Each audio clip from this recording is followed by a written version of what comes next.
Okay, hari tu kita dah try versi hot. So hari ni kita try versi ice pula. Bismillahirrahmanirrahim.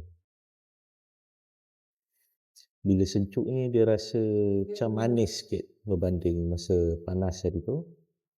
Tu benda pertama yang saya realise lah. Dia tak ada rasa minyak lah. Ni masalah kadang-kadang bila kita pakai susu tumbuhan, susu vegetarian ni ialah sebab dia ada minyak kan. Dia ada fat content yang takat didih dia rendah. Jadi dia mungkin mudah separated dan mungkin dia akan berkumpal, berketul dan sebagainya kan. Dan itu akan memberikan rasa yang pelik lah kepada minuman kopi.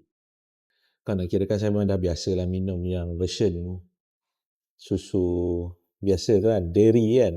Tapi ni refreshingly tasty lah. Orang kata tak rasa macam kopi campur santan, tapi dia rasa macam kopi susu tapi campur air kelapa muda. Dia rasa macam tu. So dia rasa fresh, dia tak ada rasa muang dia. So highly recommended lah